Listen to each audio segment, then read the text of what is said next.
Top on the news, federal government reiterates commitment to safeguarding health and safety of Nigerians. Activists make renewed call on stakeholders to intensify efforts in tackling human trafficking, as Lagosians embrace other means of transportation to ease navigation difficulty. Hello and welcome to Nta2 News at this hour. I am Awal Yusuf Jibo. As the partial closure of the third mainland bridge continues, water transportation is witnessing an upsurge in operations as more passengers are making use of this mode of transportation to navigate the ever-busy Lagos routes. Dotun Ogoyemi reports. Don't mistake this for a marketplace. The busy nature of this jetty located at CMS is a reflection of increased passenger activities across all jetties in Lagos since the commencement of repair works on the third mainland bridge. Shobo Abayomi has found a new love commuting on water. A trip that would normally take me 4 or 5 hours, and now that the third mainland bridge is closed, that might even take more than 4 or 5 hours. But now I can actually get to my destination in 1 hour 30 minutes, less than 1 hour 30 minutes. Abayomi is one of many passengers who would like to see better development in this sector. However, operators like Ayomikun are counting their gains, but the boom comes with its own challenges. What we discovered along the line was that some operators are not actually captured in our nets as a member of our association. That's a major challenge you are having on the waterways. So we discovered that most of them are the people that actually fall victim of these mishaps sometimes because of they are not being regulated properly, not being informed properly. Between passenger and operator, what is the regulatory agency saddled with the task of ensuring safety for all doing anew? Most recalcitrant boat operators are being sanctioned. If you find out that your boat is not up to standard, you'll be prescribed from operating the waterways until you come back for re-inspection.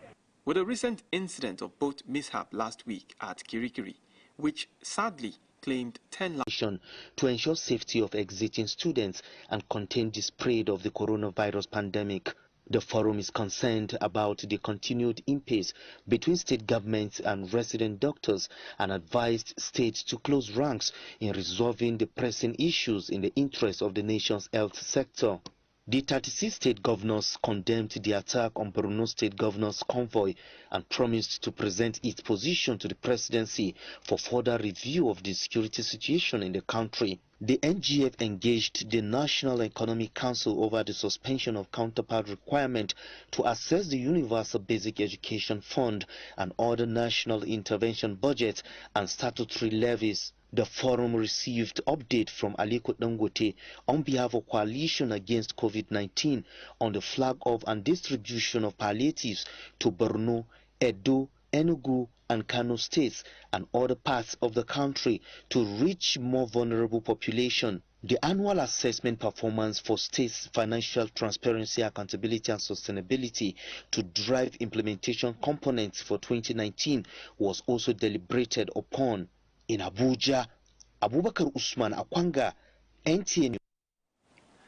The latest statistics provided by the Nigeria Center for Disease Control reveals that 457 new cases of coronavirus have been recorded in the country, as at the 5th of August, bringing the total number of confirmed cases to 44,890. The new cases were recorded in 20 states and the FCT.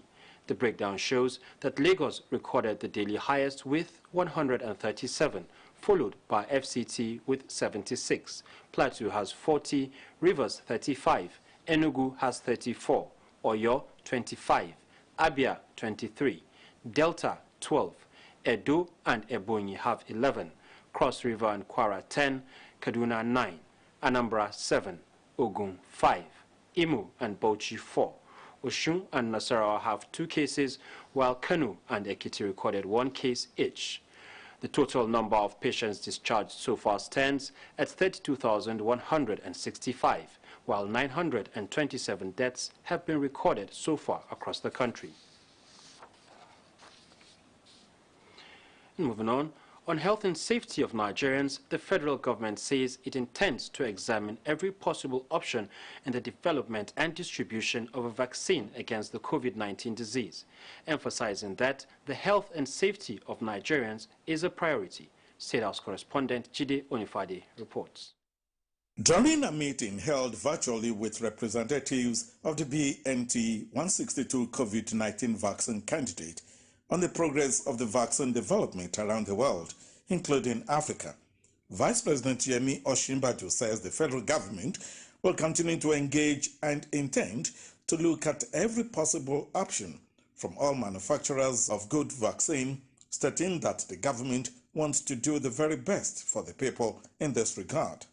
Several questions about the COVID-19 vaccine candidate asked, including how quickly can Nigeria get the vaccine once it's safely ready? Also, the Vice President wants the country to be first considered in the distribution of the COVID-19 vaccine when it's eventually ready. Spokesperson for the promoters of the BNT162 vaccine candidate, Subar Olayinka, says although the vaccine trials are not going on in Nigeria currently, but in parts of the African continent, it would be entering the third phase, having concluded the first two phases. Health Minister Osagie Ehanire notes that the federal government would consider quality, appropriate volume, and how well and quick a vaccine can be delivered to Nigeria in deciding which manufacturer to make the supply. In the State House, Jide Onifade, Nta2 News. President Muhammadu Buhari has approved retention of the current phase of the national response to COVID-19 for another 4 weeks, with modification of guidelines. This was at Thursday's briefing by the Presidential Task Force on COVID-19. The current nationwide curfew, as well as restriction on mass gatherings, remains. The PTF also asked the Ministry of Aviation to commence modalities for reopening of international flights. Civil servants on grade level 12 and above are to resume full working hours Mondays to Fridays. Awareness through collaboration with traditional, religious, and community leaders, as well as other partners. 5, ensured longer collaboration and partnership with the legislature. And 6, successfully evacuation of over 8,000 stranded Nigerians abroad at minimal cost to the government. Continued strong coordination with the private sector to mobilize resources for the response. And 8, mobilize more partner support for the response at the state level. 9, join the global community in the critical trials for vaccine ahead of a potential mass deployment. Care and primary schools are to remain closed, while ban on recreation parks has been lifted only for supervised physical exercise, otherwise remain closed. The foregoing accomplishments and plans notwithstanding, the following challenges continue to pose considerable concern. And the first of such challenges is the increased non-compliance with pharmaceutical prevention measures. The second being lack of enforcement of necessary guidelines issued to preserve lives. And the third, the insufficient engagement by some states with the national response, and a lingering concern about the gap between identified cases and the actual burden of the disease. And lastly, apathy, fatigue, and disbelief. Bars, cinemas, and nightclubs still remain closed. With the prevalence of coronavirus pandemic, face masks have become the new normal. With personal protective equipment, many people make preferences. While some use the face masks, others use the face shields. Correspondent Maureen Liu Ajam reports that as trendy as it may seem to go about with face shields, health experts warn users to wear face masks too.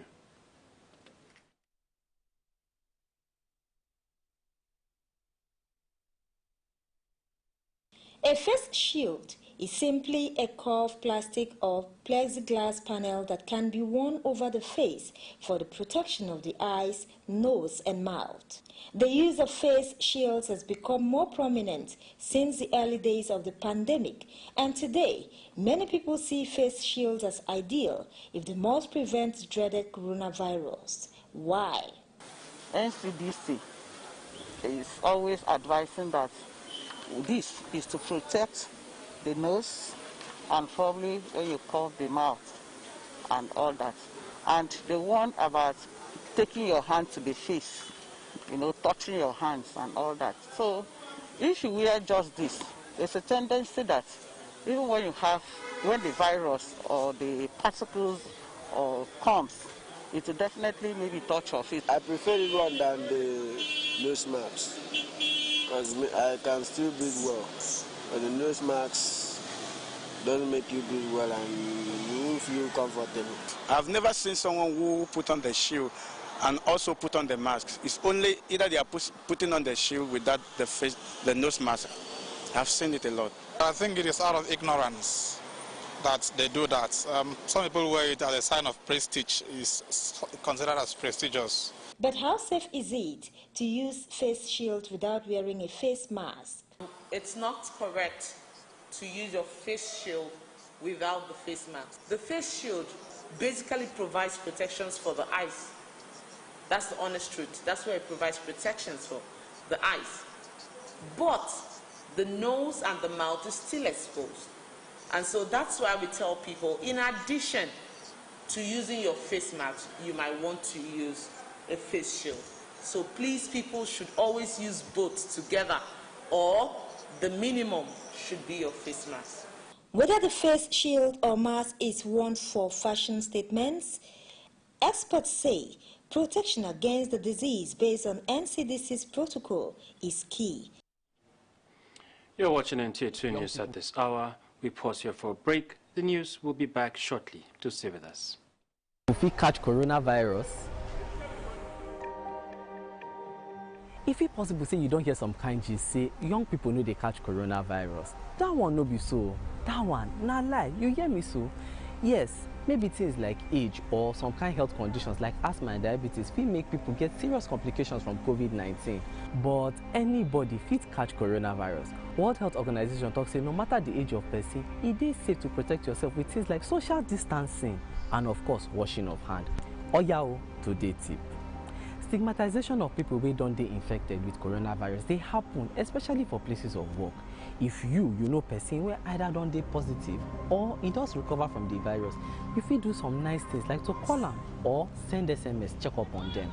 Stigma dey, but you fit stop am. No forget to always dey wash your hands with soap and water.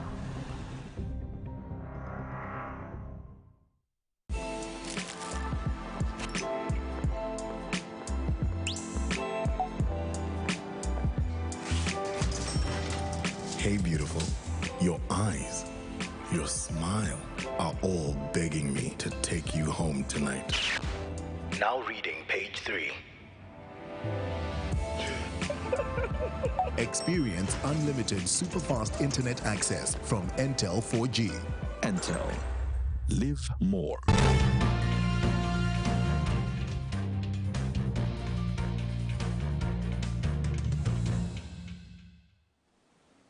Welcome back. And shifting attention away from COVID-19 related stories, it has been almost 2 weeks since the third mainland bridge was partially closed for repairs. In this period, there has been no major road traffic accident, and the Corps Marshal of the Federal Road Safety Corps, Boboye Oyemi, says this feat must be sustained by synergizing with all relevant agencies in traffic management to ensure seamless motoring. Dr. Ogunyemi has a report. As the days go by, motorists and other road users are adapting to the new roadmap within the metropolis, especially those who depend on the third mainland bridge for speedy movement. Time is of the essence, as they are now more conscious of the traffic advisory plan.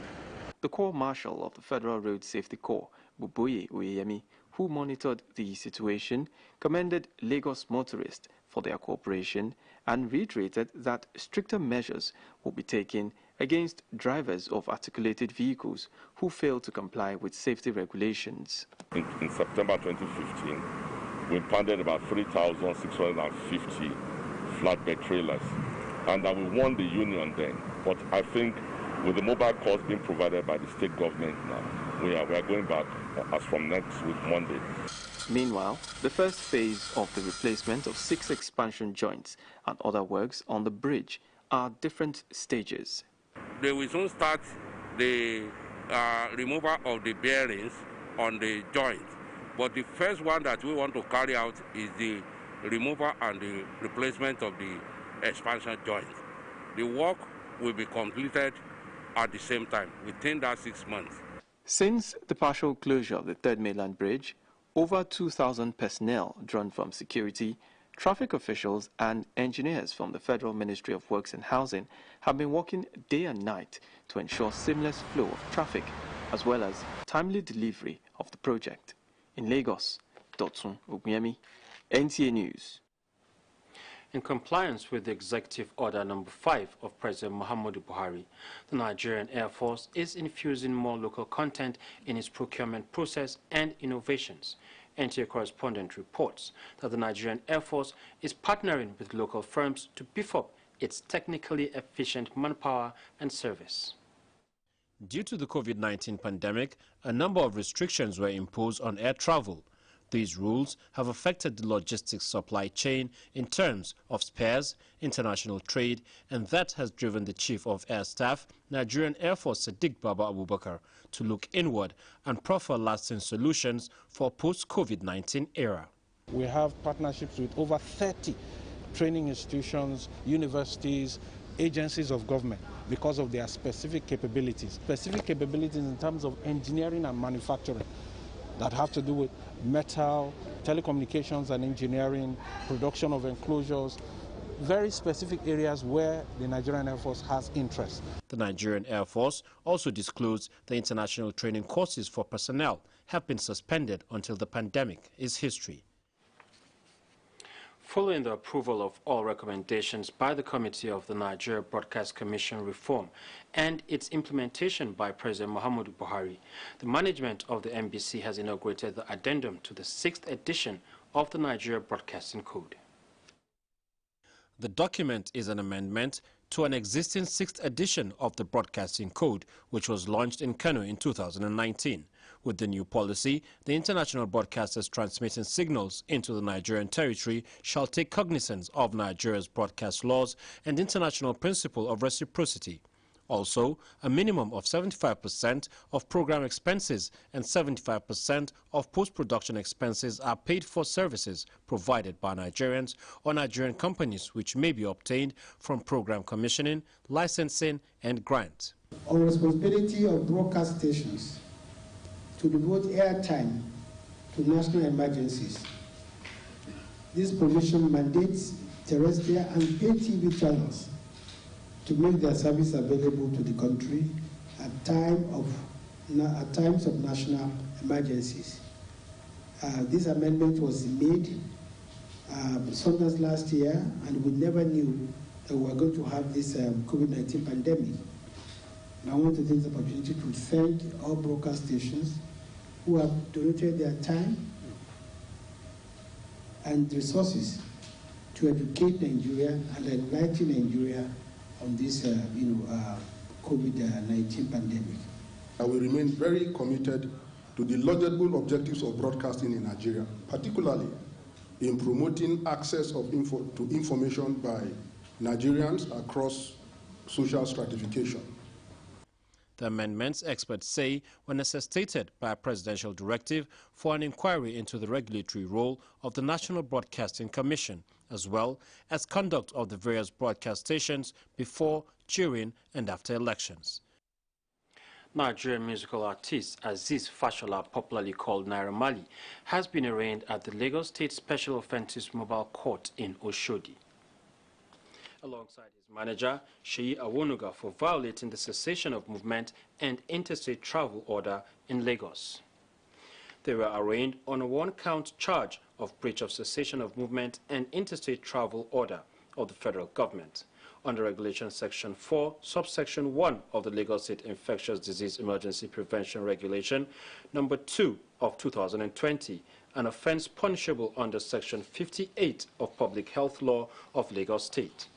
The accused persons pleaded guilty to the charge and were awarded a fine of 100,000 naira each by the presiding magistrate. And on Global Tidbits, angry Beirut residents demand answers after blast as Botswana bans alcohol sales. Details of this and more on Global Tidbits. Residents in Beirut have expressed anger at the government over what they say negligence played a major role in Tuesday's huge explosion. The blast, sources say, killed at least 137 people and injured over 5,000 others, while dozens are still missing. Meanwhile, a 2-week state of emergency announced by the government has begun. And moving on to the United States, where officials say Democratic candidate for the presidency Joe Biden will not attend the Democratic convention in Wisconsin to accept the party's presidential nomination over fears of the coronavirus. The statement, however, added that Mr. Biden will instead accept the nomination via a national address in Delaware, his home state. And to the African continent, where Botswana's government has banned the sale of alcohol and suspended all liquor licenses. A gazette issued by the government said the suspension was until further notice and all liquor stores will remain closed. It further stated that the reason for the ban was that alcohol had negative effects on adherence to COVID-19 protocols. Meanwhile, Mauritania's Prime Minister Ismail Ould Bed Ould Cheikh Sidia has resigned along with his entire cabinet. Sources say the government submitted its resignation to President Mohamed Ould Ghazouani, adding that the resignation comes as a key investigative report into the former President Mohamed Ould Abdelaziz and associated officials was submitted to the judiciary. And that's it on Global Tidbits. And now to Sports Update.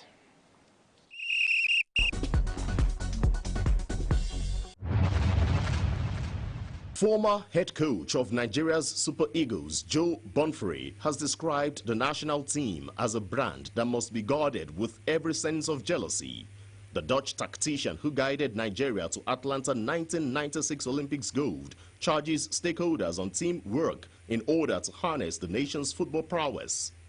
With an increasing number of young and athletic Nigerian players who are doing well in European clubs, the Nigerian national football can become very strong again and win trophies like before. Meanwhile, action returns in the UEFA Champions League with the remaining round of 16 second leg fixtures set to be decided.